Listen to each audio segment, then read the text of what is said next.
todos. Iniciamos aqui esta sessão com este magnífico vídeo que é comovente e perceber o papel transformador do poder local. Assinalamos precisamente hoje 49 anos de que este dia aconteceu, um dia importante e que transformou o nosso poder local ao longo destes 49 anos. Neste dia ocorreu uma grande afluência às urnas, um entusiasmo e uma intensa participação com a construção do futuro do poder local. Foi um primeiro dia em que consideramos o momento fundador em que, parafraseando Sofia de Melbreiner, dizia-nos que os autarcas navegavam sem o mapa que faziam. Quero deixar aqui uma saudação a todos os autarcas que foram eleitos após esta data, 76, e que contribuíram com um enorme esforço para a consolidação da democracia em Portugal. E neste seguimento também congratulo os autarcas recentemente eleitos nas últimas eleições autárquicas. Decidimos neste dia, e a Iniciativa Liberal tem esta tradição de assinalar este dia, uma das primeiras intervenções na Assembleia Municipal foi precisamente enaltecer este dia e continuamos a partir daí a assinalar este aniversário das eleições autárquicas em Portugal. Já o fizemos anteriormente e este ano apresentamos aqui o livro Desafios de Saúde em Portugal. Ele está aqui em mini-livro, mas está um e-book disponível a quem o quiser descarregar e já vamos aí colocar à disposição de quem quiser ler. A propósito do poder local, eu gosto aqui sempre de referir uma frase de um pensador liberal, Alexis de Tocqueville, que considerava o poder local a escola da democracia. Ou seja, ele considerava que não existe liberdade se não existir esta liberdade local. Não há verdadeiramente liberdade se não houver autonomia local, a liberdade local. Portanto, eu gosto muito de Tocqueville, é dos principais pensadores liberais que gosto mais. Ele escreveu um livro muito importante, que é este aqui, no aconselho a lerem. É um livro que é da democracia da América. Alexis de Tocqueville, para quem não conhece, foi um magistrado francês que em 1930 foi incumbido pelo governo de ir estudar o sistema prisional norte-americano. Só que ele fez muito mais do que isso. Ele conheceu um país, ele vivia foi em 1830, tinha ocorrido em 1789 a primeira Revolução Francesa, ele depois viveu aquela inversão, aquele período conturbado e a tomada do poder pelo Napoleão e conheceu um país muito centralista. Portanto, ele chegou aos Estados Unidos, correu todo o país e conheceu uma zona que é a zona de Nova Inglaterra, onde conheceu as New England Towns. E aí percebeu-se que as comunidades autogovernavam-se, existia aqui uma liberdade que brotava das comunidades. Nós aqui no nosso continente temos uma tradição em que é o governo central que concede a liberdade ao poder local. Ele nos Estados Unidos viu uma coisa diferente, em que essa liberdade brotava das próprias comunidades. Portanto, eu aconselho a lerem este livro. Tem duas partes, uma primeira parte que faz um retrato dos poderes norte-americanos, do funcionamento das instituições, e uma segunda parte em que a teoria sobre a teoria democrática. Pronto, e terminando esta parte, queria convidar o Sr. Presidente da Junta a dar-nos aqui umas palavrinhas neste dia tão especial.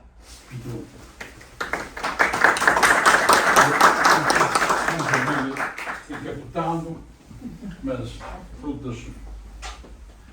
Ora bem, eu penso que o mote que é dado à minha intervenção tem muito a ver com alguma vivência que eu tenho como Presidente da Junta de Freguesia da Junta de Freguesia de São Vicente, uma vivência de muita proximidade. Tenho, num mês e poucos dias, tenho verificado que o trabalho de uma autarquia destes momentos que vivenciamos atualmente, decorridos 50 anos de democracia, queria lembrar-vos que eu vivenciei no tempo do PREC, processo revolucionário em curso, era eu professor em Cuba, Alentejo, e vivenciei com muita proximidade e com muita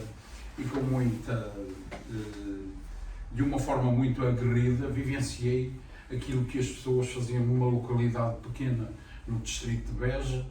Eu era professor e conhecia toda a comunidade. Mas naquele tempo havia um propósito de comunidade, uma filosofia de comunidade que era muito intrínseca, entrava muito nas pessoas e elas repartiam, elas partilhavam. Isso sem nos querer conotar aquilo que eu vivenciei com algum aspecto ou alguma cartilha política. Foi social, aquilo que eu vivenciei. E eu lembro-me muitas vezes daquilo que vivi de perto, transportando para os dias de hoje, é sentir que a crítica que eu posso fazer com um mês e tal de gestão e liderança desta junta de freguesia é que esbarramos, por mais que se queira dizer que se tem que desburocratizar a escola pública, desburocratizar o poder local, nós vivemos num trilho de grande prisão neste sentido. Tudo o que nós queremos ver melhorado, porque a delegação de competências não é plena, não é eficaz, não é focada na necessidade das pessoas, a necessidade das pessoas só é contemplada se a burocracia cumprir o seu papel. E muitas vezes não é. E muitas vezes já pode ir tarde para resolver o problema das pessoas. E aquilo que eu sinto, fui professor durante 50 anos, fui gestor, líder de um agrupamento de escolas durante muitos anos e vi de perto que se não subjaz da nossa vontade, do nosso empenho, do nosso coração, do nosso afeto, dos nossos valores humanistas, um sentimento de proximidade na resolução do problema das pessoas, então não andamos cá a fazer nada. É por isso que eu tenho um conceito de democracia local, ou como quiserem, de gestão local de uma comunidade. Eu tenho um conceito de partilha. Para mim, é tão importante que seja a Iniciativa Liberal, que seja o Chega, que seja o Juntos por Braga, que venha com uma proposta que seja aliciante, contemplando as necessidades das pessoas. É esse o meu sentimento como Presidente de Junta. Porque no dia em que não cumprir este pressuposto de valores humanistas, eu então vou-me embora, se calhar vou para casa, estarei melhor acomodado num sofá que por acaso comprei há pouco tempo, mas não o queria gastar já de todo. Mas dizer-vos isto é a mensagem que eu quero deixar aqui. O Rui e o Tiago ainda estão tão bem como eu no início de um caminho, e a mensagem que eu quero deixar é tão aberta, tão humana quanto possível. Eu sou avesso a qualquer tipo de jogos, a qualquer tipo de subterfúgio que denigra a imagem da pessoa que tem a boa intenção e, acima de tudo, que não cumpra os pressupostos de democracia e os pressupostos do cumprimento e da resolução da necessidade das pessoas. E é isso mesmo. Eu entendo o poder local como um exercício de intenções e de bem-fazer junto e na proximidade das pessoas. Para mim, valorizo tão só uma senhora que me abordou o outro dia. Eu gosto de dizer isto porque um bocadinho a puxar ao sentimento das pessoas, e a política local é isso, tem que ser isso, é resolver o problema das pessoas. E a senhora, com origens, com problemas numa doença oncológica, veio perguntar-me se o Presidente da Junta distribuía cabazes de Natal. Eu respondi-lhe que pessoalmente era capaz de o fazer, comprava-lhe um cabaz de Natal, mas que iria transmitir. Fiquei logo com a identificação da senhora e a residência, e com certeza que quando eu cheguei aqui e chamei as associações de índole social, chamei aqui 2 associações e percepcionei que ainda há muita miséria. Aquilo que eu quero dizer com isto é que se não identificarmos os problemas, se não estivermos de perto com as pessoas, é a mesma coisa que lermos num jornal que uma casa ardeu com um senhor de idade dentro da casa. Porque não estava sinalizado, estava abandonado. E esta vontade que eu tenho, eu e a minha equipa, e eu ainda ontem incentivei a minha equipa, e é esse o mote que eu tenho que dar como líder, é que nós estamos aqui para servir as pessoas. Eu não estarei, e vou repetir-vos outra vez, no dia em que eu sentir que tenham a percepção que eu estou a vangloriar-me e que estou aqui a tentar imacular a minha imagem enquanto Presidente da Junta, então vou-me embora. Prefiro isso. E eu acho que o poder local é isto. Valores humanistas têm que estar intrínsecos à nossa vontade de servir. Os afetos também é preciso. E o sentido de responsabilidade. Eu tenho que prestar contas daquilo que eu gasto em prol da freguesia. E se Deus quiser, eu hei de fazer isso. Eu tenho que dar conhecimento aos meus pares e à comunidade de todas as mudanças que exercerão ou que nos proporcionarão verificar, ou as mudanças resolvidas no seio da freguesia. Tive também, parece que estou um bocadinho em campanha eleitoral, não estou, é a vontade, é o coração que me faz falar. Eu ainda ontem estava com um amigo meu, que é uma pessoa muito responsável na Câmara Municipal de Braga, e ele perguntou-me assim: o que é que tu sentes como necessidade para a tua freguesia? 2 vetores importantes, o início da idade e o término da idade. É uma creche para São Vicente e é um lar de terceira idade com um centro de dia para os séniores. Ele pôs, e tu consegues arranjar terreno, nem que seja subterrâneo, mas é de arranjar, é de trabalhar nesse sentido. E percebem, esta é a minha mensagem, aquela mensagem que eu quero deixar aqui, é para que sintam que São Vicente vai se tornar diferente no fim de um mandato, mas é como todos. Eu dizia na apresentação, no meu discurso, no dia da freguesia, dizia que aqui não há 2 lados da barricada, não há oposição e não há junta de freguesia. Para mim são todos contam. E vocês vão começar a perceber que no dia em que comecem a assimilar os factos e a conclusão e a concretização dos nossos anseios, vocês vão estar, nós vamos ter só um lado, é o nosso lado, em prol das pessoas. Ao autor do livro, desejo as maiores felicidades e que continue nessa senda, na construção, porque um livro também ajuda a crescer. Obrigado. Um grande abraço para todos.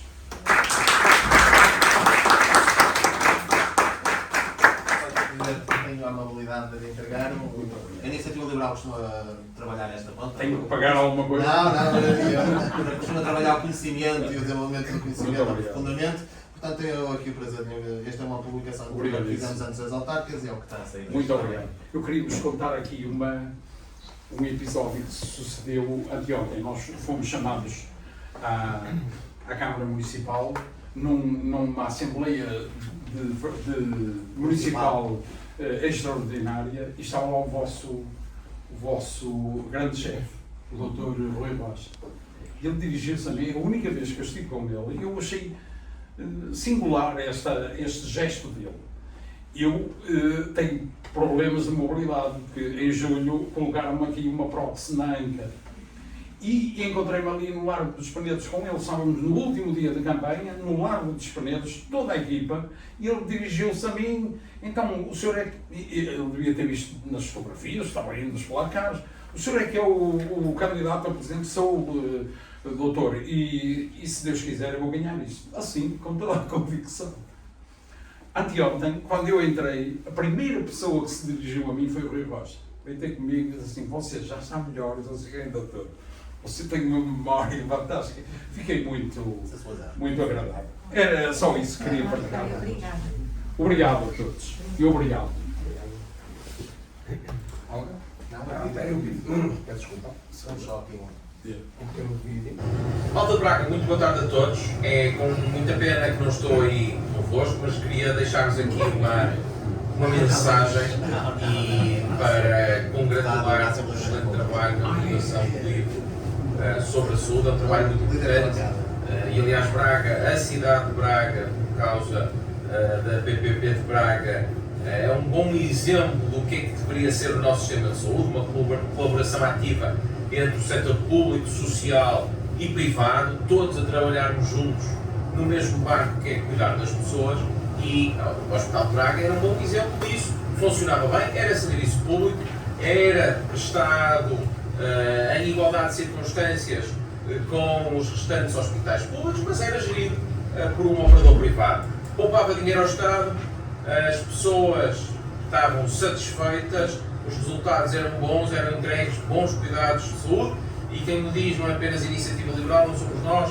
foi um acordo do Tribunal de Contas, foi também um relatório da entidade reguladora da saúde, e portanto esta é a evidência e infelizmente a ideologia sobrepôs-se à evidência, no caso a ideologia de que tenta transformar a saúde num campo para a luta de classes, é isso no fundo que a esquerda alimenta, a luta de classes. E portanto, dizer-vos que este livro é um excelente contributo para uma discussão informada sobre a saúde, sobre o que deve ser o sistema de saúde, e portanto espero que corra tudo bem. Uma vez mais, tenho pena de não estar aí convosco, mas fica este abraço. Bom fim de semana.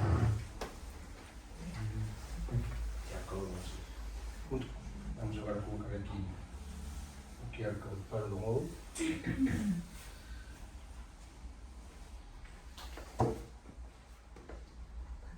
Para quem desejar, com o vosso telemóvel, fazer download da publicação e, portanto, Alba, força. Ai, por aí não. Podes falar dele? Sim. Ora, muito boa tarde. Então, para iniciar aqui a apresentação do livro, eu queria começar por contextualizar como é que este livro aparece aqui nas nossas, hoje, nesta apresentação. Portanto, isto, a Iniciativa Liberal, como disse o Bruno há bocadinho, pauta por tentarmos criar material informativo para que as pessoas possam tomar melhor as suas decisões. Isto é no seguimento de 2 livros que já lançamos anteriormente. Portanto, este, que é Uma Nova Energia Liberal, e o outro, que se chama, que agora não me recordo, Poder Local, não é? Liberais no Poder Local. Liberais no Poder Local. Que escutou rapidamente, por isso é que ele não está aqui. Exatamente. Okay. Pronto. É nesta sequência que aparece então este livro, que foi um desafio que o Bruno Machado e o Mário Queiroz fizeram ao João Nascimento, a ver se queria fazer aqui uma reflexão sobre o estado da saúde em Portugal. Tema esse que é um tema que nos diz muito, porque todos percebemos no dia a dia as dificuldades que temos e, por outro lado, todos percebemos que os problemas estão identificados, mas que não há vontade, não há força, não há coragem para os resolver. E é neste seguimento, então, que aparece o livro com o titular Desafios da Saúde em Portugal. Continuidade não é solução, pois vai ser preciso coragem para fazer a mudança. E então, quem é o João Nascimento? O João Miguel Paulo Saraiva Ferreira Nascimento. Coragem e tempo. Tem 39 anos. 40. Já são 40. João, muito João. Natural e residente em Braga, licenciado e mestre em Medicina pela Faculdade de Medicina da Universidade do Porto, é especialista e consultor em pediatria, exerce funções em reumatologia pediátrica no Hospital Pediátrico de Guimarães e coordena a Clínica de Pediatria no Hospital dos Guimarães. Coimbra e Guimarães. E ainda dá as aulas, certo? Sim. Que eu acho que não está na faculdade. Coimbra. Pronto, de Coimbra. Pronto. Daquilo que eu conheço, o João, para além de ter estas atividades todas, é uma pessoa bastante crítica, no bom sentido. Construtiva. E construtiva. E é isso que se demonstra aqui depois no teu livro. Este livro, como vão ter a oportunidade de ver, é um livro de uma leitura fácil, corrente, que nos transmite exatamente os problemas que existem de uma forma construtiva, que é isso que é importante. Vocês têm aqui o QR Code para poderem baixar o e-book, que é uma grande mais-valia, foi o que me surpreendeu também neste livro. Eu, ao contrário, provavelmente, do que seria esperar, os livros que são virtuais ainda me custam um bocadinho ler. Portanto, eu gosto muito do livro em papel. Mas fiquei muito surpreendida com este livro pelo facto de, à medida que o João vai escrevendo o livro, ele vai passando as suas opiniões essas baseadas em factos. E esses factos são-nos também dados. Nós, à distância de um clique, vamos ver os factos e vamos analisar exatamente o que ele analisou. Certo é que ele teve uma visão crítica sobre aquilo e, naturalmente, a nossa visão será semelhante, mas pode não ser. Isto também nos permite termos a nossa visão sobre os problemas. Ele tem aqui desde relatórios internacionais, artigos científicos, notícias, enfim, uma série de documentos que também servem para a nossa informação. Pronto, foi uma das coisas que achei muito interessante, até porque gosto sempre de basear as minhas opiniões em factos. Por outro lado, também o que é que conseguimos ver aqui? Que para além de termos uma visão técnica, não é, factual, o João nunca esquece a parte humanista dessas questões. Não é por acaso que um dos primeiros estudos, pelo menos foi esta a interpretação que eu fiz, que tu colocaste, que foi o relatório de Paris, que é um relatório feito pela OCDE e que tem o que aquilo nos dá-nos a visão do estado de saúde pelos olhos do utente. E a partir daí conseguimos tirar muitas conclusões também sobre o estado da saúde, quer em Portugal, quer a nível europeu. Portanto, para além disso, conseguiste aqui, em algumas pequenas páginas, mas que afinal isto é uma obra, parece pequena, mas é enorme pelo conteúdo, mas enorme, que nós depois podemos explorar uma série de outras questões nos tais links que temos acesso. Conseguiste destacar vários temas, tu tocas desde o financiamento, a pobreza, cuidados paliativos, a pressão no hospitalar, quer dizer, conseguiste ir a uma série de temas, porque realmente isto tem que ser uma visão holística, não há uma só solução para uma coisa, não é? E tudo tem que estar integrado para termos estas soluções. Portanto, a partir daqui, eu gostava de perceber como é que tu chegaste a este livro, como é que tu te organizaste, tendo em conta é que ele está estruturado. Ele está muito... Quantos temas são tão diversos? São diversos.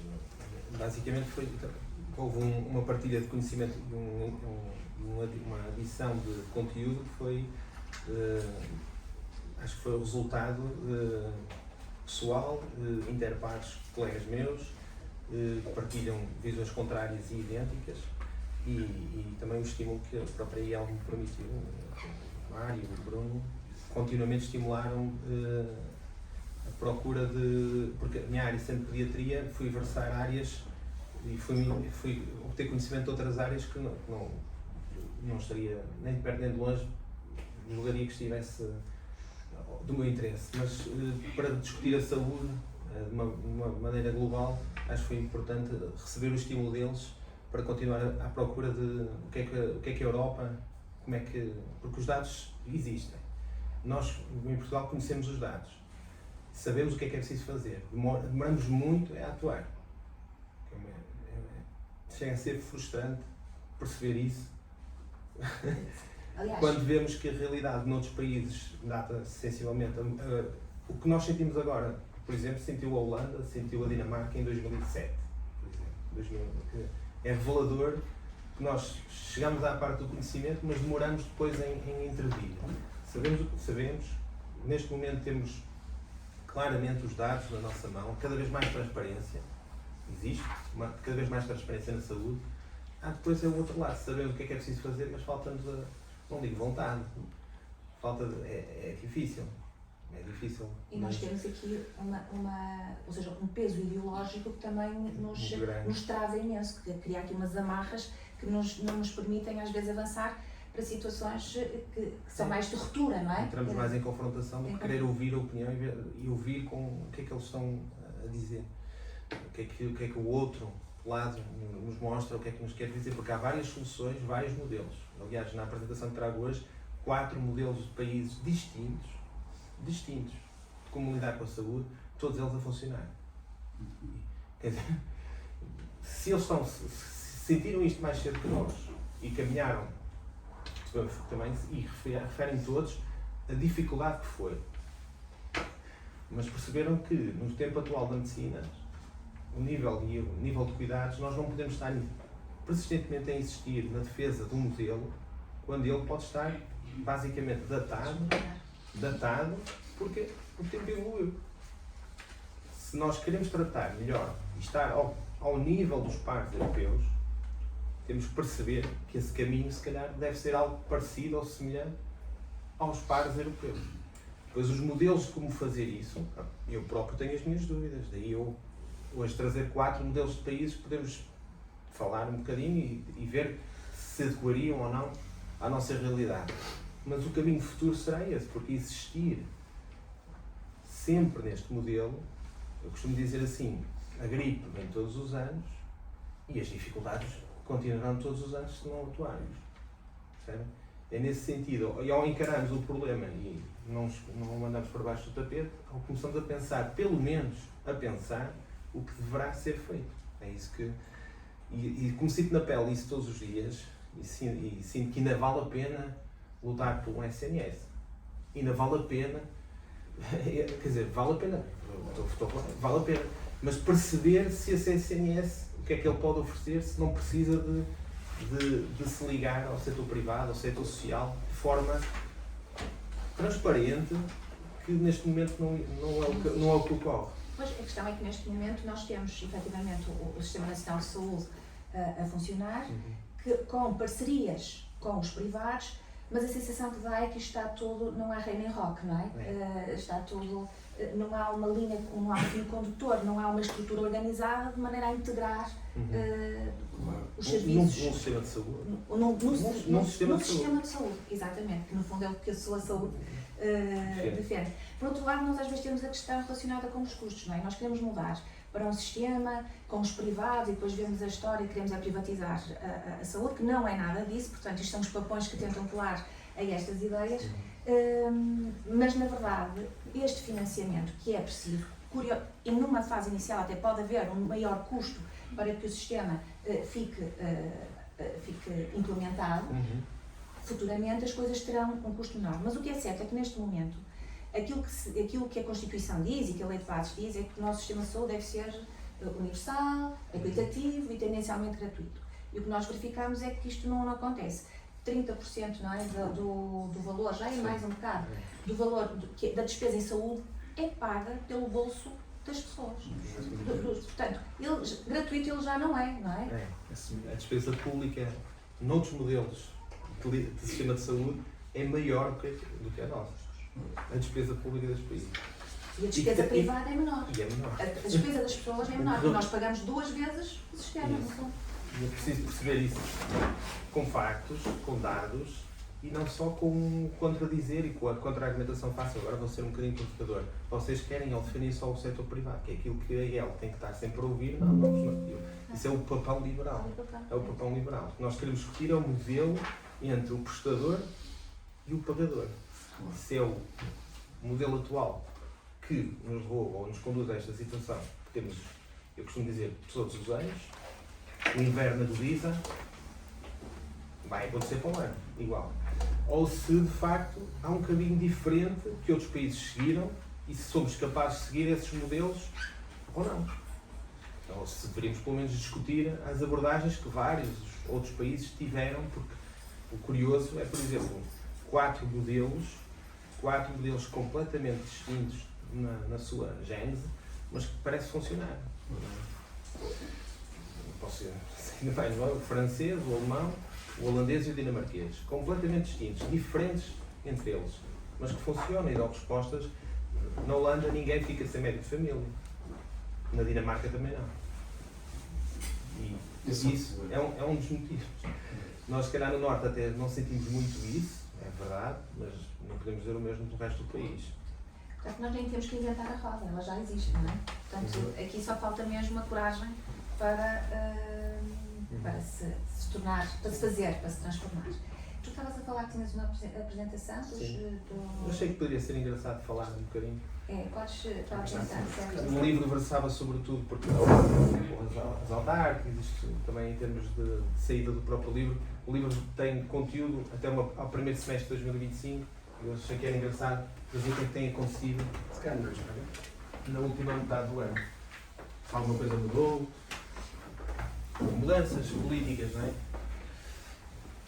Então, sem querer demorar muito tempo, será que continuamos na mesma, pior, melhor? Eu defendo a ideia de que, no fundo, os doentes mereciam era de serviços mais eficientes, que o que falta na saúde, em Portugal ou na nossa medicina, não é eficácia. Portugal trata como os outros. Chega a ter respostas terapêuticas como os outros pares europeus. A medicina portuguesa é boa. Não tenho a dúvida disso. Não trata de forma eficiente. Tem um impacto brutal, como nós sabemos, na eficiência dos serviços e na resposta ao cidadão, ou seja, no acesso do cidadão à saúde. Este motivo, pelo qual eu, na altura, aquilo que se verifica é, de facto, porque é que não é eficiente? Há uma elevada procura, nós podemos ver isto nas notícias, de algum alarmismo, mas de alerta de que é necessário, de facto, vacinar para a gripe, todos os anos, não é? E que, mas por outro lado, o contrassenso que depois, afinal, as farmácias deixam de ter vacinas disponíveis para grupos que não são prioritários, quando nós, por exemplo, sabemos, no caso particular da gripe, que são as crianças, e aqui eu toco um bocadinho ao meu lado, eles não têm gripe grave, normalmente como o idoso, mas são eles que passam os avós. Portanto, não haver vacinas para grupos não prioritários é chatice também. Podíamos aumentar a cobertura vacinal, poderia ser uma vantagem. Portugal conhece os dados, até eu fiquei surpreendido. A Sociedade Portuguesa de Pneumologia tem um chamado vacinómetro, consegue medir, quantificar neste momento quantos vacinados estão na gripe sazonal deste ano em curso. Doentes crónicos e acima dos 85 anos, muito bem. Epá, os profissionais de saúde é uma vergonha. A minha classe é uma vergonha. Grupo com indicação para ser vacinado, certo? 40%, considero isso claramente nefasto. É uma das razões, por exemplo, literacia da saúde, que é preciso aumentar. Como é que nós podemos pedir à população que a tenha? Autocrítica, por exemplo, interna. Portanto, e outra coisa que é engraçado verificar é que, por exemplo, como é que os doentes são vacinados, não é? Reparem bem, 9,8% é que receberam a notificação do agendamento do SNS, o que mostra que, em termos de digitalização na saúde, nós temos um longo caminho para percorrer.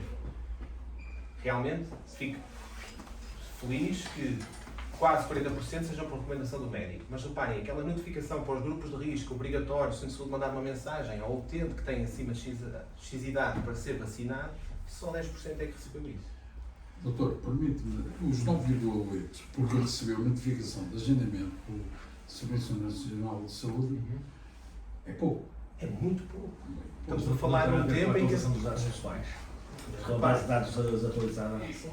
É uma das razões, e outra das razões é, quer dizer, mas os centros de saúde conhecem os seus utentes. Isto devia ser automático. Certo? Com a vitória da outra maneira. Facilitaria a adesão. Hoje, as instituições financeiras, o Banco de Portugal estipula que todos os clientes têm que ter os dados atualizados, senão não têm acesso, por exemplo, a um home banking normal. Pronto. E isso, no último ano, pessoalmente, tem funcionado, porque tem a obrigatoriedade do cliente se dirigir à instituição bancária para atualizar os dados. Pronto. Seria, se calhar, um passo que a saúde também devia. Mas temos tudo, e se está tudo a funcionar na omnicanalidade, é que seja possível controlar tudo.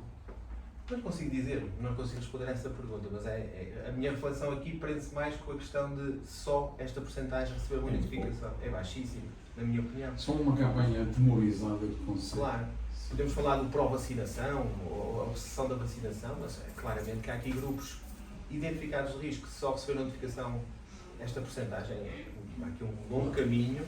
Como é que podemos instruir a população a ter literacia e saúde se depois falharmos na comunicação com a mesma? Falta uma reorganização, por isso. É o que nos trama, é a Espiral. gestão. A gestão espiral, da dentro para fora. Depois há esta noção que também agora gostaria de partilhar, sem querer me alongar. Toda a gente agora fala da gripe como sendo uma variante mais agressiva. A gripe aparece todos os anos, ela muda e em termos imunológicos podemos estar mais ou menos protegidos ao ser vacinados. Mas a vacina é útil, certo? E depois temos de ter atenção e um filtro muito importante ao olhar para as notícias, porque, por exemplo, o Ministro diz-nos que de facto está preparado para o aumento dos casos de gripe. E neste momento, quem ouve as notícias, sente ou não sente que o Sistema de Saúde está preparado para o aumento de casos de gripe. Eu devo alertar que o boletim epidemiológico do SNS atualizado na última semana diz que ainda estamos numa fase moderada de gripe. Vejam como os serviços de saúde já se encontram. Pois. Ou seja, Já com consultas canceladas. temos ainda uma aceitável percentagem residual de gripes nos cuidados intensivos, 2,6%. Portanto, o impacto da gripe efetivo é residual, neste momento ainda é moderado. Claro. Certo? Portanto, vejam lá o que vai acontecer em janeiro, ou em fevereiro, sem querer ser alarmista, mas quer dizer, faz-nos questionar se de facto a força do sistema de saúde português ou se de facto interessa encontrar um culpado. O culpado é a gripe. Nós temos esse hábito, tem que haver uma culpa, tem que haver um culpado. É o vírus. Exato. Certo? Porque de facto é isto que neste momento se vê nas notícias. A gripe pressiona hospitais, cirurgias canceladas para abrir camas de internamento, há uma falta de capacidade da linha de saúde 24, com tanto investimento nela, mas começa a falhar, uma coisa inovadora, relativamente recente, mas parece estar a não dar resposta. E o culpado está aqui. De facto, atenção, ele é em flagrante, a infectar uma célula em flagrante, vês aqui, certo? Mas e é isto, ele diz, aparece todos os anos, sempre na mesma altura. Serei eu o culpado? Eu costumo trazer um filme que me inspirou sempre, que foi, e que recomendo, sobre a crise da prisão de Carandiru, no Brasil, em que um assassino faz esta pergunta ao médico da prisão. Se a culpa tinha remédio? Ele diz, a culpa não tem, se tivesse todo mundo ia querer. E nós atuamos sempre assim, Portugal. Onde é que está a culpa? Certo? O vírus até tem mais do que culpa. Tem o Tamiflu, mas não substitui a vacinação, mas que minimiza os sintomas. Portanto, elevada procura. Como é que nós combatemos isto? Ou as soluções que nós temos que fazer em Portugal? Literacia em saúde. E eu aqui aponto as soluções, mas depois ponho questões. Demora tempo. Demora tempo. E como vimos, nós próprios não damos exemplos às vezes. E demora tempo. Doutor, permite-me que diga uma coisa. E a Ministra da Saúde tem que mudar aquele semblante. Já são opiniões pessoais. Eu só acho é que, Sabe que a em imagem vez de ser... cria impacto. Ela tem feito algumas coisas que podemos... Mas não é como homem deste... Tem atuado em algumas coisas contra a minha classe que eu em algumas até me revejo, sabe? Que é preciso mudar algumas coisas. Mas noutras acho que de facto peca por sem querer, também alarma. Também é um agente que contribui para o alarme. Do seu Presidente. Não consideras que a nossa Ministra tem uma dificuldade enorme em ter uma mensagem sem se atrapalhar, sem ser confusa? São opiniões Na generalidade. São opiniões pessoais. Se já tivemos ministros com a pasta da saúde capazes de, com maior empatia, chegar já tivemos, mas também a empatia e governar pode não. Governar bem a empatia é importante, sem dúvida, mas pode não funcionar só ter empatia. Mas pode governar ter boas formas de comunicação. Sim, mas por exemplo, vou dar um exemplo. A criação do CEO, da pasta do CEO, foi de outro partido político, certo? E neste momento, por exemplo, eu considero um bocadinho o que é essa figura em termos de poder efetivo na mudança da saúde representa. Por exemplo, podemos discutir a empatia ou a simpatia da Ministra, mas depois temos também o que é que ela é. Eu vejo mais qual é os cargos e o que é que eles significam como vetores de mudança. Gostaria de pensar mais assim do que propriamente eu não gostar da cara da colega. Prevenção individual, familiar, comunitária, nacional, quem a deve promover? Seremos só nós, os profissionais de saúde? Há responsabilidades ao poder local? O poder local pode ou não pode contribuir aqui para uma prevenção individual dos seus fregueses? Alertas? Usar os meios de comunicação social e informar sem alarmar? Como é que podemos cada vez mais impedir o jornalismo notícia para vender? As gordas, não é? Interessa também ao próprio jornalismo vender que a gripe está a ser agressiva. Certo? Literacia financeira, como pode o crescimento económico dar mais saúde? É de facto importante pensar nisso, porque uma casa mais quente, um lar mais confortável, é também uma garantia de mais saúde. O outro prisma da equação, da distribuição da oferta, o que é que tem acontecido? Portugal tem neste momento 10 faculdades de medicina, 8 públicas, 2 privadas. Quando eu me formei não tinha nada disto. Portanto, há um incremento brutal da oferta. Não se pode dizer que não haja. O que pode acontecer, e veremos, é uma fuga dessa mesma oferta. Certo?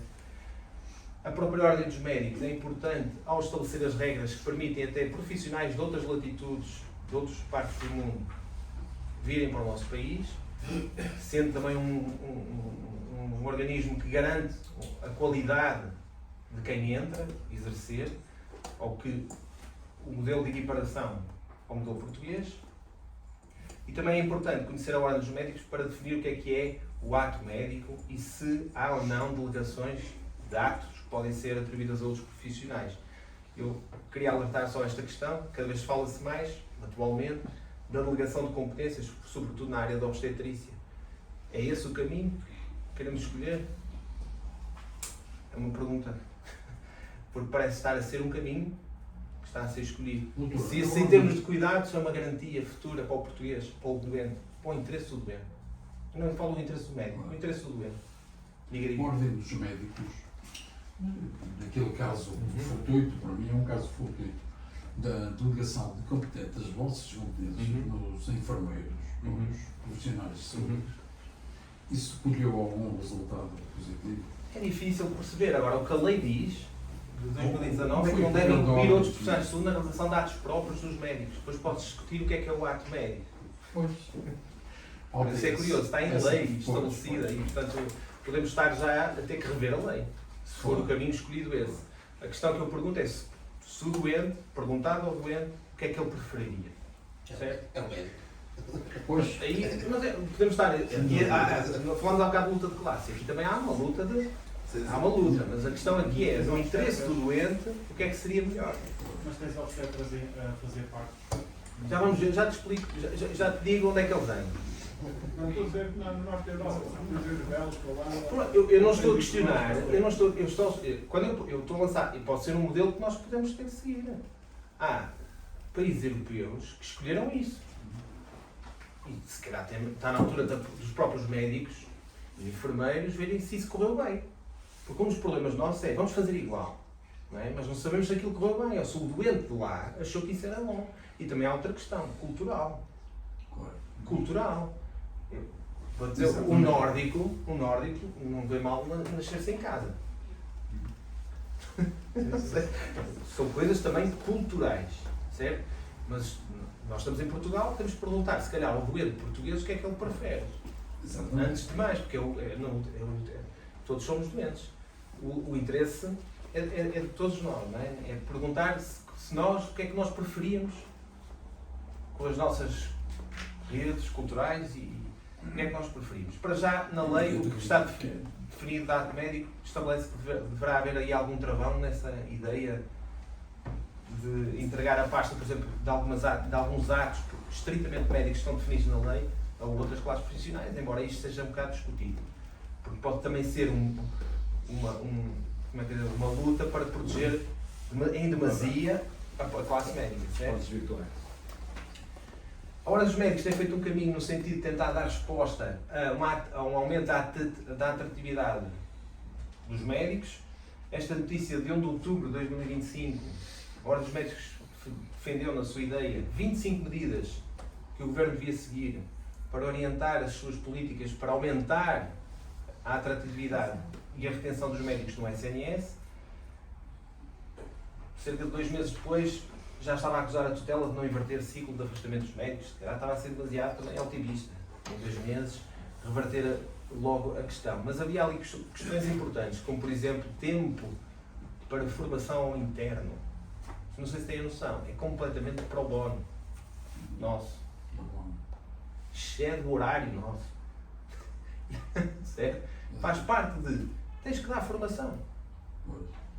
E a gente, se quer uma renovação, tem que o fazer, certo? Mas a nível hospitalar, tenho a noção que o tempo dedicado à formação de internos, por exemplo, a nível hospitalar, é completamente dentro de um horário a meio do que tens que fazer da tua atividade. Certo? A ERS, a Entidade Reguladora da Saúde, é também uma entidade importante que alertou recentemente que, de facto, em termos... Desculpe, doutor, eu vou interromper. Tenho outra também não Muito prazer. Desculpa, vou cortar no A entidade reguladora da saúde é também um organismo muito importante para avaliar a qualidade da prestação dos cuidados médicos e alertou recentemente em notícia, esta notícia que me levou a algum alarme também, é que a questão das urgências hospitalares, por exemplo, o direito dos utentes podia estar a ser sonegado. Pasme-se ou não, um doente que ligasse à Saúde 24 ou aconselhado para o fazer da urgência de um hospital poderia ser encaminhado para outro hospital. Já estando dentro de um hospital do SNS, por exemplo, ligava à Saúde 24, podia acontecer o incrível paradoxo de ser encaminhado para outra rede hospitalar. Ou ser marcada uma consulta, chegava ao centro de saúde e não havia consulta marcada. Isto aconteceu. E, portanto, aqui claramente um incumprimento da lei. Não sei como é que isto vai ficar resolvido e se os doentes se aperceberam dos direitos que foram sonegados, que são, ninguém pode ser negado o acesso a cuidados de saúde. Podem esperar horas, mas dizerem não entras, tens que ir a outro sítio e depois não encontrar porta aberta. A ERS também é importante para regular a atividade na saúde. Certo? Soluções encontradas em alguns países europeus. Densificação do saber. Dinamarca. Centros hospitalares gigantes. Certo? Fecharam hospitais. Sem medo. Hong Kong, medo. Também tiveram. Fecharam. Certo? Eficiência. Aumento da qualidade. Criação de grandes centros hospitalares. Modelo público universal, mas fechando hospitais. Porque viram que era necessário. Cria problemas logísticos. Mas disseram, é mais eficiente e os doentes ganham com isso. Aprender com os erros. Fala-se muitas vezes agora, os médicos, há um investimento para eles se formarem, têm que ficar no SNS. O que é que vocês acham que vai acontecer? Ninguém aprendeu com a educação? O que é que aconteceu na educação? E neste momento não há professores. Eles vão embora. Obrigados a ficar no SNS com as regras atuais. Se já é o que é, não é escapatório. Podem fazer. Isto é uma opinião pessoal minha. Obrigar alguém a trabalhar num setor só porque fez a formação toda no sistema público, migram e vão de vez para o setor privado. Certo? Regulação, supervisão, regulamentação, fiscalização. A importância da ERS e o papel das ordens profissionais para regular a oferta que existe. A eficiência da saúde prestada. O que tem acontecido? O Governo tem feito um esforço de aumentar a gestão de vagas e aumentar a capacitação das faculdades para aumentar o número de estudantes. A ordem, e não só a ordem, toda a gente sabe isso, existem muitos médicos em Portugal. Existem imensos médicos. Nós temos o maior rácio, um dos maiores rácios de médicos por habitante. Certo? Eles não estão aí no SNS. Todos os dias estão a sair 4 médicos do SNS. Todos os dias. 2025. E reformaram-se. Não. Reparem bem. Mais de 78% dos médicos não fazem urgências como especialistas do SNS. Pode estar aqui um dos grandes motivos dos tempos longos de espera. Não é que eu me queira armar aqui um bocadinho, mas um especialista numa área médica não é capaz de orientar melhor. Saber o que o doente precisa em concreto, se é preciso internar, se é preciso vir embora, se reúne condições para alto, do que um interno. Esta notícia é alarmante. As urgências em Portugal estão a ser suportadas à custa de trabalho interno. Dos internos. Certo? Ou de tarefa. Ou de indiferenciados. Não olhar para Os isto. especialistas não querem fazer urgência. Há uma fuga. Ninguém. Eu sinto dificuldades. Mas no público e no privado. Na construção de equipas. Na construção de equipas. Há uma fuga. Chamemos-lhe o pacote laboral. Há uma fuga brutal à urgência, ao trabalho noturno, uma fuga brutal. Atratividade para o mesmo, flexibilidade horário, compensação ao trabalhador porque faz isso. A nossa profissão não é considerado desgaste rápido. 12 horas seguidas ali. 24. E a seguir vai para o bloco. Isso é um bocado eu a puxar um bocado. Mas reparem bem. Esta notícia pode ser uma das explicações também que justifica o caos instalado. O tarefeiro acaba o seu turno, o doente fica para o outro. Mais grave do que isso é perceber, por exemplo, algumas áreas médicas. Eu fiquei um bocado assustado com a minha.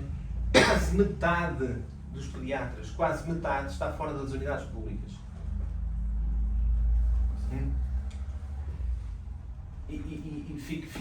Falta de radiologistas já obrigou o IPO a recolher os externos. Em cada 10, 6 obstetras e 7 radiologistas estão fora do SNS.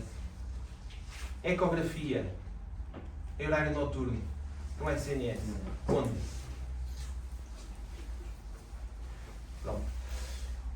Outro problema da saúde, dito, reiteradamente dito, por este senhor, o Presidente dos Administradores Hospitalares, tem falado, e pouca gente o ouve, o CEO, fala, e ele é o financiamento atual da medicação para a saúde. Um mundo rios de dinheiro que se perde ali. O financiamento dos hospitais é balizado no custo farmacológico de há 2, 3 anos atrás. Ou seja, o cálculo é pagar a dívida acumulada, não aquilo que ele recomendaria fazer é: eu vou introduzir um fármaco inovador para tratar o doente no próximo ano, qual é o alvo e o alcance em termos de número deste fármaco, quanto é que ele vai custar? Ou seja, previsão de custo, para ver se vale a pena ou não.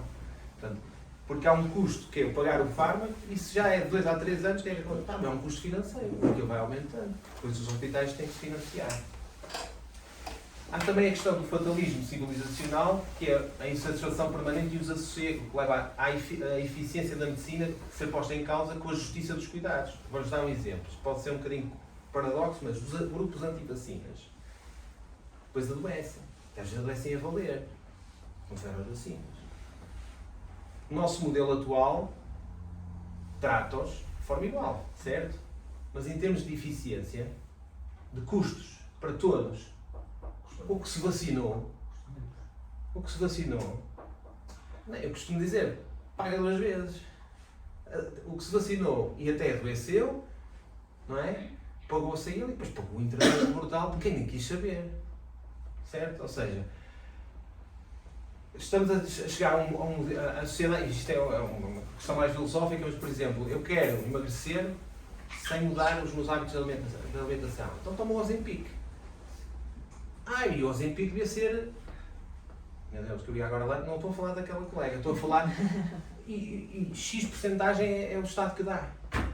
Só porque eu quero emagrecer, mas não quero mudar os meus hábitos. A questão da justiça e eficiência. Podem existir nos cuidados? Claro, mas é difícil esta coexistência, certo? Incentivos certos conduzem a soluções duradouras. O financiamento da saúde devia ser um planeamento a longo prazo e ter a noção também que a medicina moderna é recente. Nós não podemos pedir ao SNS que atue ou que use fármacos cada vez mais inovadores, que faça tratamento treat-to-target, que tenha cirurgia robótica, não está cá hoje o colega, mas cirurgia com robôs, cirurgia minimamente invasiva. E isso não se fazia nos anos 80 do Sistema Nacional de Saúde, não se fazia. Caminhamos para aí, não custa igual. A medicina não está a custar igual. E portanto não podemos pedir a um sistema de lá atrás que continue a dar resposta sem aquilo entrar em derrapagem contínua. E todos os anos mais. Porque, felizmente, é mesmo assim, os médicos portugueses atualizaram-se como os pares europeus e querem fazer o que os pares europeus estão a fazer. Querem tratar, de facto, melhor os seus doentes. E continuarão sempre a fazer umas laparoscopias ou cirurgias minimamente invasivas se os deixarem fazer. Certo? 2 modelos. O francês. O que é que os franceses fazem? Estado, 70%. Privado, seguro complementar. Certo? Um acesso universal a todos os residentes legais, com 3 meses de residência em França, considerado um dos melhores sistemas de saúde do mundo. Os doentes têm a liberdade de escolha dos médicos e dos seus hospitais. Alemão. 2 tipos de seguro. Um seguro público e um seguro privado. O seguro privado pode aumentar o nível de cobertura e se não tiver nenhum seguro, aquilo que nos dizem, eles querem vender a saúde ao privado. Olha o que os alemães fazem. Se não tiver nenhum seguro, o governo garante cobertura via auxílio social. Digam, quando dizerem que a IEL quer vender a saúde ao privado, digam que há modelos com seguros privados em que o Estado continua a auxiliar o cidadão. Certo? há um financiamento solidário. Os fundos são usados para cobrir as necessidades de todos, não individualmente, não ficam acumulativamente no seguro de um. O alemão paga para o dia em que ficar mal. E não se importa com isso, certo? Porque sabe que todos vamos ser doentes.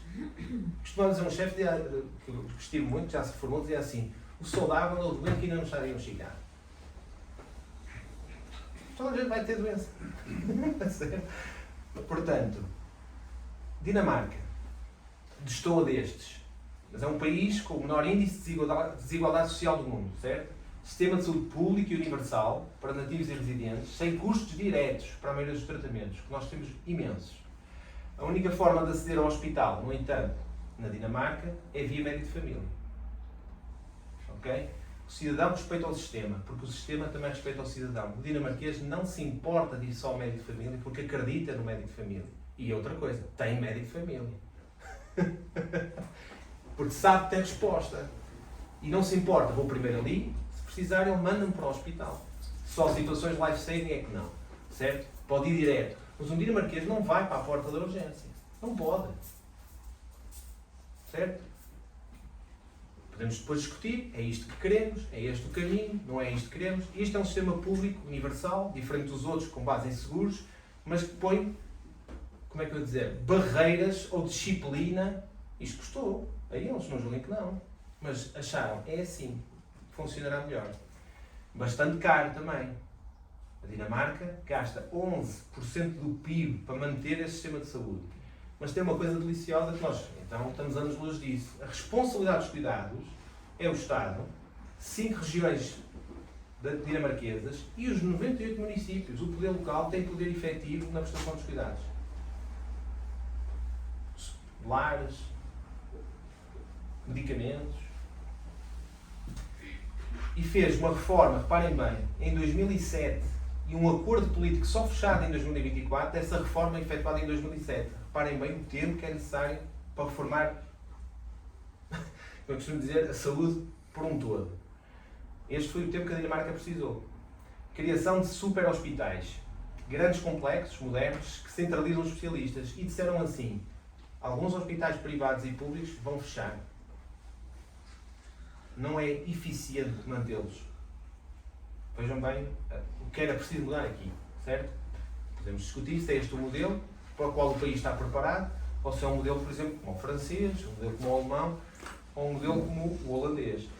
Mas a Dinamarca tem ainda uma coisa engraçada. Tem, por exemplo, aquilo que são as House of Generations e o Headspace, tem uma cultura de combate muito eficaz à saúde mental.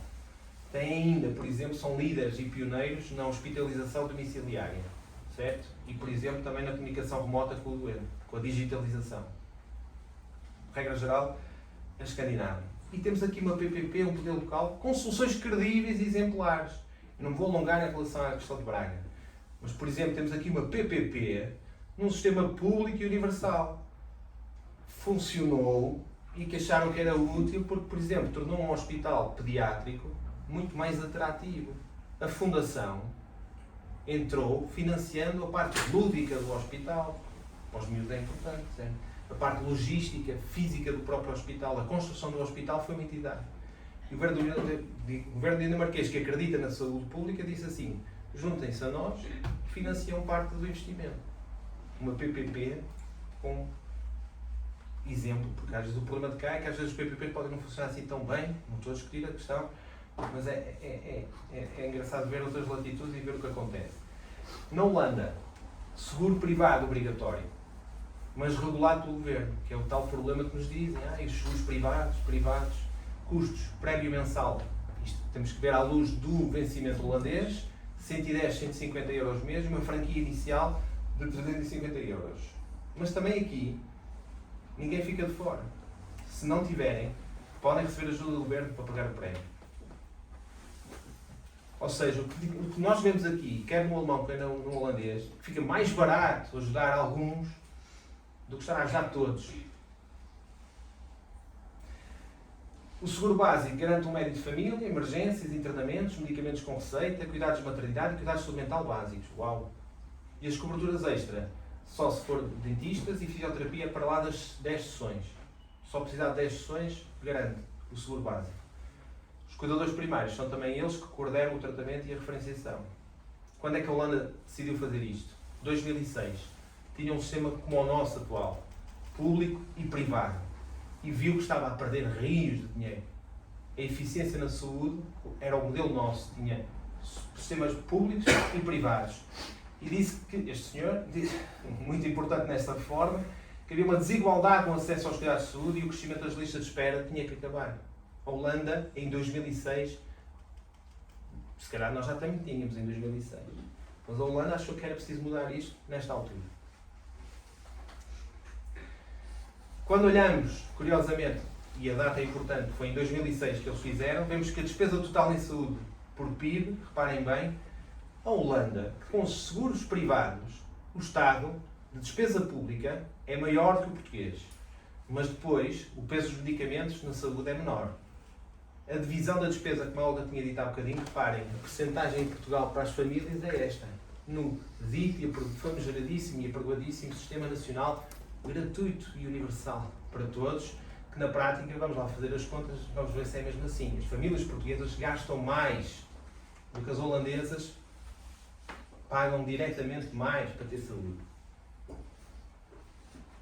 Também reside aqui uma diferença também cultural. Reparem o que a Holanda gasta em prevenção e em saúde pública. Ou seja, prevenir antes de haver doença.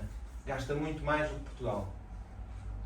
O impacto e o retorno é grande porque, num dos inquéritos páreos, como viram, a população holandesa diz que tem muito mais saúde do que a portuguesa, ou pelo menos sente ter mais saúde do que a população portuguesa. 78% com 49%.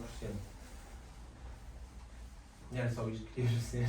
Mais do que estar a dar, eu não sei a roda, certo? Mas queria pôr-vos a questionar e a pensar, e esse é o objetivo desta apresentação, bem como do livro, de uma reflexão importante, que acho que se impõe a ser o objetivo. E foi bem conseguido. Isso.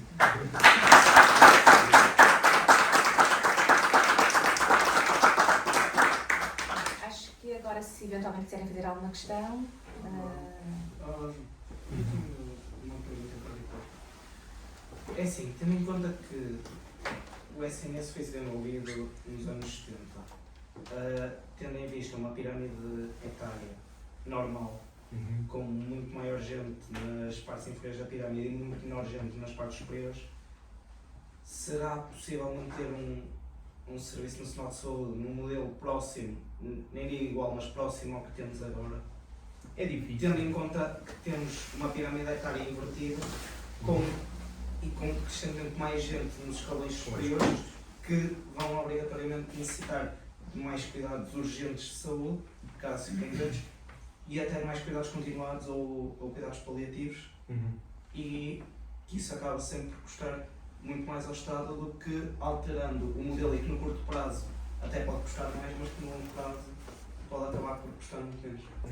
Agradeço a tua pergunta. Não só o envelhecimento, mas que é importantíssimo no aumento do custo e na saúde, e também a própria medicina atual, que é essa questão que eu chamo sempre a atenção, mesmo alguns colegas meus, defensores de outros. Eu não quero estar a dizer defensores e intransigentes do SNS, porque eu trabalho lá também, certo? Mas a questão que eu vejo é a medicina, para oferecer o nível de cuidados que está a oferecer neste momento aos cidadãos portugueses, custa muito e vai custar sempre mais, porque a gente não vai querer. Há uma solução para o português, que lhe fica sempre muito mais caro. É ir buscar os tratamentos que não têm cá. Há modelos que, defendendo intransigentemente esse sistema público de saúde, só e puro, vêm a Portugal receber tratamento. Porque vêm ali e eles dão resposta. Nós ainda temos isso. Eu não queria de todo perder isso, certo? Temos é que encontrar um financiamento que me permita à medicina responder a cidadãos mais velhos e a responder a tratamentos mais exigentes. Não é? Nós temos, tal como aos outros países europeus, doenças raras, temos cancros, com esquemas de quimioterapia distintos, ou queremos definir, por exemplo, uma panaceia global para todos os tipos de cancro, vou dar um exemplo muito concreto, ou então escolher o tratamento mais específico para aquele tipo de cancro, com menos efeitos laterais para aquele doente. Mas esse custo é muito maior, não é? É muito maior. Podemos discutir o modelo de financiamento disso, mas, por exemplo, não está cá o Mário, hoje era para lhe dizer, ele, que se quiser operar e usar o robô para o doente ter um pós-op diferente, muito menos tempo de internamento, sem lesões, sem dano, é diferente de uma cirurgia aberta, que era o que se fazia antes. O SNS foi útil para chamar alguém que estava do lado, anda cá, podes ser operado. Foi muito importante, eu não discuto isso, mas neste modelo atual da medicina, ele está datado. E hoje a gente vai acordar, infelizmente, aquilo que eu teve, tarde para ele. Tarde, não é? Ou encontramos modelos que outros encontraram, que consigam reverter essa situação, porque a questão aqui é o financiamento da saúde. Alguém tem dúvida? Se nós olharmos para a saúde como uma empresa fabril, isto vai correr mal. Vai correr mal, porque é muito distinto. Ela vai dar sempre, cada vez, mais prejuízo. Podemos questionar, podemos otimizar a questão da gestão, podemos. Há desperdício? Existe, sem dúvida alguma. Porque há pouca organização, há burocracia, sabemos isso tudo, mas não é só isso. Sim, mas a otimização também tem sempre um limiar. É um limiar a partir do qual... Isso. Por mais que se tente otimizar. Eu todos os dias sinto algumas limitações quando quero um exame X para aquele doente e acho que é o melhor e tenho que optar por um segundo. E quem diz, quem não diz isso, se disserem assim, isso não acontece. Epá, não sei, está aqui gente que pode também ajudar. Não sei, posso estar a ser demasiado... Mas é isso que eu sinto. É isso que eu sinto. É sentirmos que podemos estar e até sabemos, como aos pares na Europa, o que fazer e podemos começar a encontrar barreiras e limitações porque dentro da nossa raio de ação não conseguimos atuar, porque os custos são grandes, tens que poupar e o doente, quem fica a perder somos nós. E depois temos outra questão também, é a forma como o privado está a crescer, não é? Isso. Que está, de certa forma, a ter uma força tal que deixamos depois de ter capacidade negocial com ele. Isso é uma questão. O erro aqui é nosso. É- O erro é nosso. Porque nós estamos a adotar um sistema, como se disse. Este sistema foi trazido pelo GNS, foi testado em Inglaterra durante uns anos Sim. e deram logo abaixo a partir do momento em que viram que não era viável. A economia. Nós não. Nossa cultura portuguesa sempre foi reativa. Nós reagimos tarde. Nós temos que errar, nós temos que ver o erro e depois tentamos encontrar uma solução, mas acaba por ser uma solução que acaba por ser uma reparação. Eu penso que a nossa forma de cultura é essa. E esse foi o grande problema. Nós hoje, ele e a Olga trata bem, o privado está a crescer, porque também está a haver uma mudança de cultura, principalmente nos mais jovens e na imigração que estamos a receber. Estão habituados a ter seguros de saúde. O português normalmente sempre foi habituado a não ter seguro de saúde, a viver com um sistema de saúde gratuito e a ter acesso gratuito aos cuidados. Mas a questão é que também mudou a capacidade, ou seja, o acesso também mudou, a dificuldade de acesso, e eles sentiram-se também obrigados a ter esta alternativa. Nós, neste momento, já somos metade da população portuguesa, já tem um subsistema ou tem um seguro de saúde. Exatamente. Porque já procura Com regras, Eu acho que só introduzir aqui uma coisa que nem abordei aqui no livro, não sei se dizem às vezes, mas acho que há uma parte que fala sobre isso e há uma coisa que é dantesca, porque é isto, é por exemplo regras que não são iguais. É isso.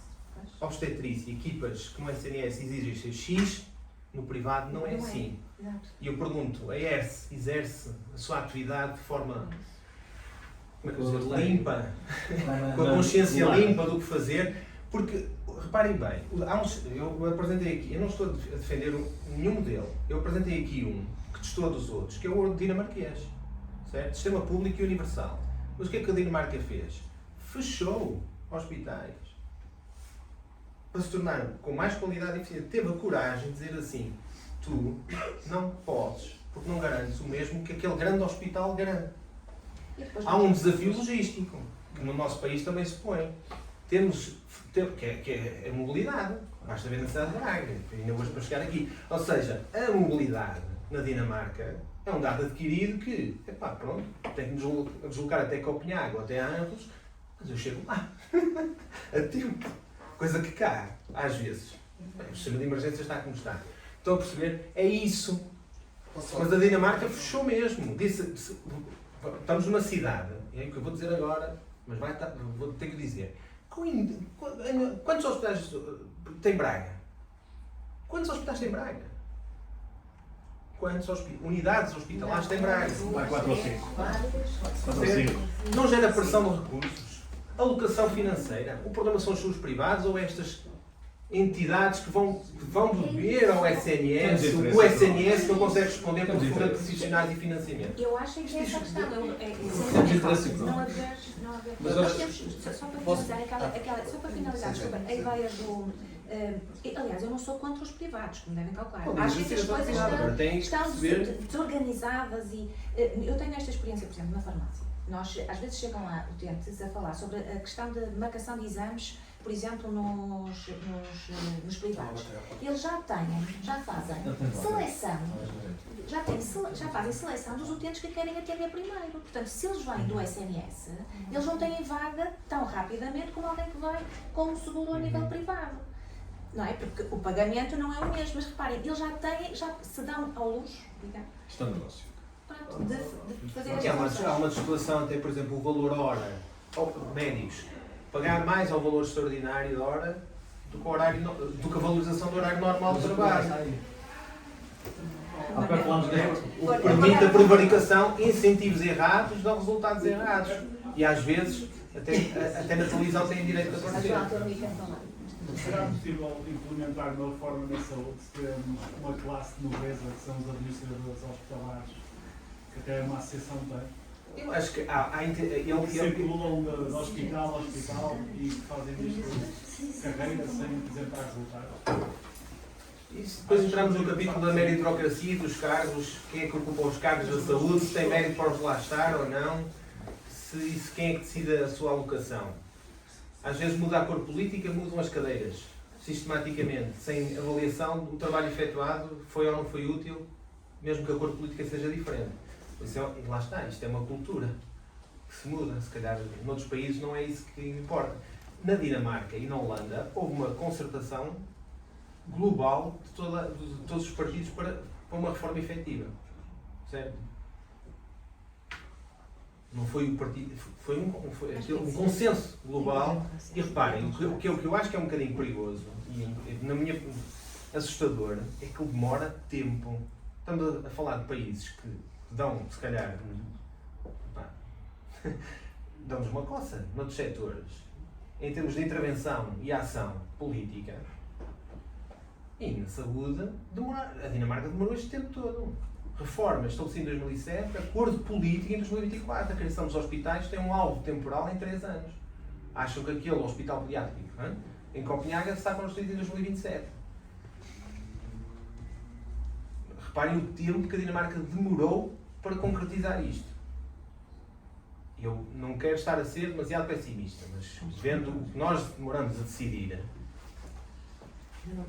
nós sabemos o que é preciso fazer. Estão a perceber? Vai ser difícil, porque o problema é que eu costumo dizer, a gripe vem todos os anos e vai ser sempre a culpa. Vai ser sempre a culpa, vai ser o resto do governo. Deixem-me só dizer aqui 2 coisas. O SNS tem estes anos todos e acho que, e aos tensões, ainda falta coisas por cumprir.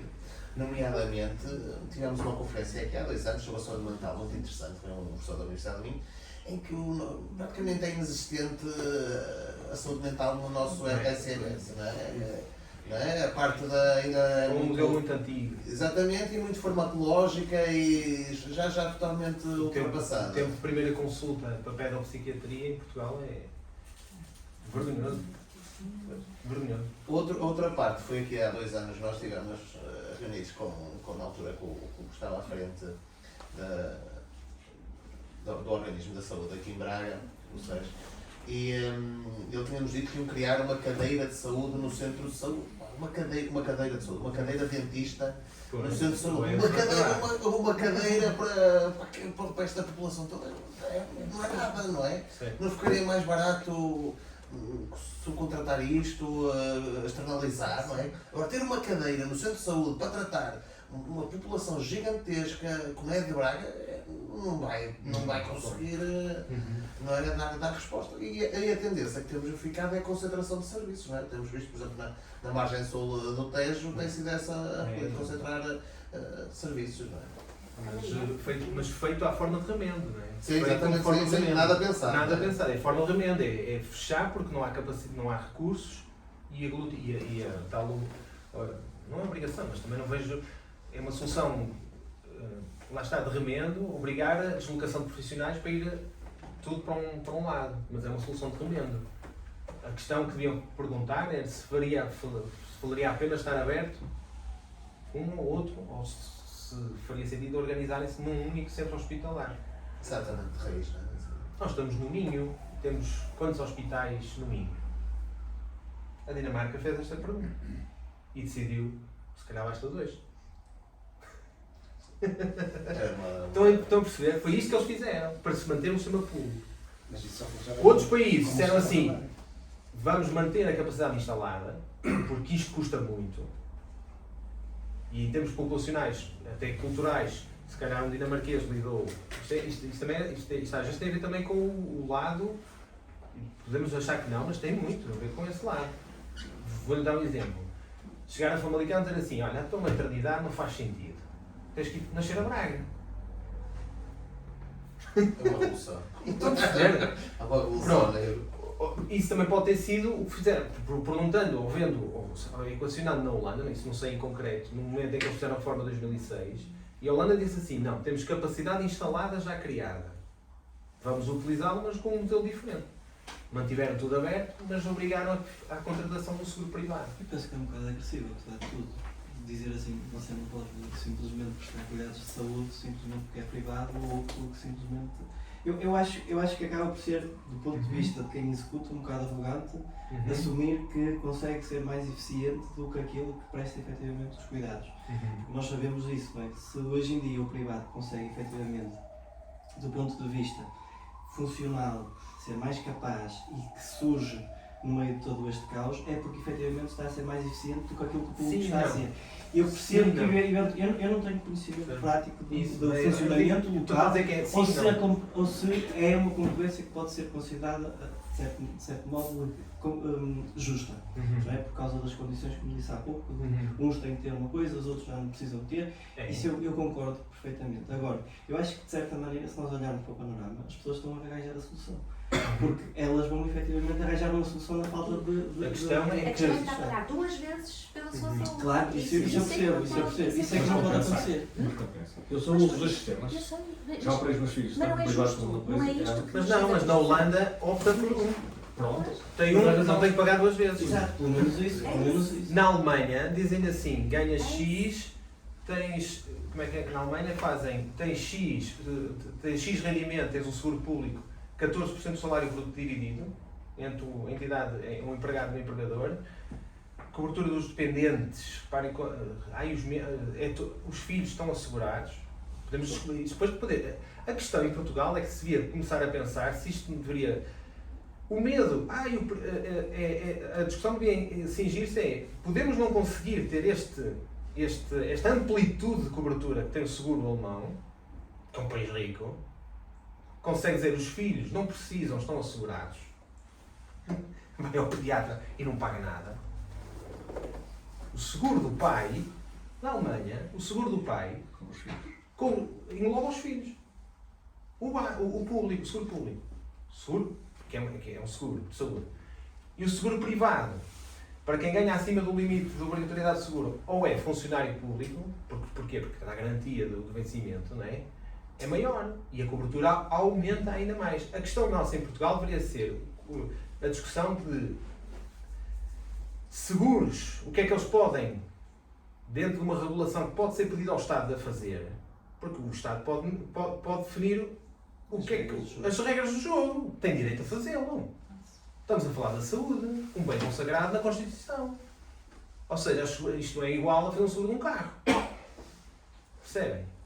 A discussão devia estar aí. E não nesta dicotomia privado, público, do sistema atual, que só favorece, quer queira ou quer não.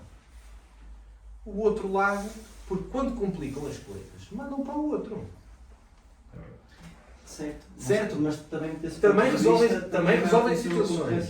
Também resolvem situações. O que eles deviam ser obrigados era a entender-se. Eu entendo, mas por exemplo... Entre eles serem os dois vetores de ajuda entre eles. Mas eu acho que a concorrência, vamos supor o seguinte, daquilo que eu sinto, que é, se em algumas situações o público não pode fazer algumas coisas que o privado se calhar pode, o mesmo acontece ao contrário, porque o privado, em momento algum, vai fazer, por exemplo, determinados serviços. Porquê? Porque não tem escala suficiente para os fazer. Porque as pessoas, nesse tipo de situações, vão recorrer, por exemplo, quando estamos a falar de, vamos supor, uma operação para colocar uma prótese no joelho, por exemplo. É óbvio que as pessoas vão acabar por esperar 2, 3 anos, porque no público é gratuito e o público não permite que se faça no privado e pague. Exato. Mas ou seja, isso nunca na vida o que eu quero dizer, sem estar o português, ao ir ao privado, vai pagar mais que o alemão, que paga seguro. É isto. O alemão paga menos para resolver o assunto no privado do que o português. Mas o governo alemão regula. Percebe? Não se importa é dizer assim, enquanto eu estou saudável, que é outra questão nossa, enquanto eu estou saudável, não me importa estar a financiar isto. Isto é dizer, um seguro é isso. Eu não me importo, enquanto estou saudável, de estar a contribuir para isto. Porque à mínima necessidade que eu preciso, estou assegurado. Seja onde eu for, sou eu que escolho. Sou eu que defino. Vou àquele hospital porque é lá que está o meu especialista. Ou é ali que está o meu médico que eu confio. Atualmente, o regime SIGIC a carta de diferenciação, porque o SNS não dá resposta, o utente nem sabe quem é que vai lá ver, quem é que vai operar. O utente não tem voto na matéria, não escolhe. Às vezes há o cheque, aquele cheque que é enviado, o doente diz assim, eu prefiro esperar porque não conheço quem é. E volta para trás. E não é válido e não é lícito. A nossa realidade atual, eu posso estar enganado, mas ou muda, ou isto vai continuar. Vai continuar, não há hipótese. Não há hipótese. Última questão. É que estamos a ficar para falar. Este teu trabalho meritório que tu fizeste, onde é que achas que ele vai ficar? Epá, não sei.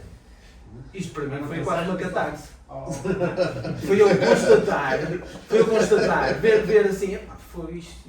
Espera lá, isto para o TGV foi, tal, estou a brincar, mas noutros setores do país, para decidir uma coisa, é um tempo gigante.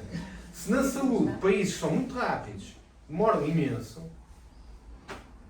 Agora eu estou a ser muito pessimista, mas achas que isto chega a algum lado, aquilo que tu fizeste, vai chegar? Acho que há uma tentativa, meritória de aumentar a mão de obra, que é um dos vetores, ou seja, abriram faculdades. Sem aquela discussão, faculdades privadas, abriram faculdades. Se não forem capazes, e estendo todos os profissionais, não só médicos como enfermeiros, não forem capazes de manterem atrativa essa questão, e eu acho que isso é difícil. Porque para aumentar os salários dos médicos, como é que vão financiar o fármaco para o doente? Como é que vão financiar a ecografia? Como é que garantem que o radiologista esteja lá mais tempo do que está? Há um interesse individual cada um. Obrigar o profissional a ficar. Ele foge. Vejam o que aconteceu na educação. O que é que aconteceu na educação? O país atacou, matou, são os privilegiados. Eu não estou a discutir, tem não sei o quê, não sei o que mais. E não tem professoras. Afastou as pessoas de ir para ali. E agora recorreu à solução dos anos 80 de, quando não havia, ir buscar. Eu não estou a dizer que não sejam capazes de dar aulas, mas a questão é, então, perdemos potencial. Temos faculdades abertas que não tinham alunos para... A medicina, o que é que pode acontecer? Há um desbaratar da mão de obra, provavelmente. Meus colegas acham que não vai acontecer, já lhes estou a dizer isso, não aproveites agora que tu vais ver. Mais faculdades, público e privado, vão pagar menos. Muito menos. E o que é que vai acontecer a estes profissionais? Não, vão embora. Porque há um investimento, o que eu chamo de dizer, o investimento que o país está a fazer deles, podemos dizer que tens que estar no regime militar, eles são obrigados, por exemplo, não é? Mas ao fim de X tempo, eu não sei se isso vai ser uma segurança. É verdade, porque o que se verificou num outro setor, na educação, foi um afastamento e gente que desistiu. Não sei quantos. É professores acabados de formar da faculdade, eu não vou seguir isto. Ui, tem que ir para ali, sem qualquer contrapartida. O governo acordou tarde, agora já diz, se forem deslocados para X sítio, os professores têm direito a ter X de educação. Mas só agora. Perderam tempo em decidir isso, muito tempo, e agora o que é que eles... Agora não tem gente. E pode acontecer isso. Mas mais do que os profissionais, acho que é rever o sistema na gênese. Resta-me então agradecer. Desculpa. É só mesmo agradecer e realmente incentivo-vos a ler o livro e a explorar tudo que lá está, porque a nível digital realmente tem ali uma panóplia de documentos para explorar muito interessantes.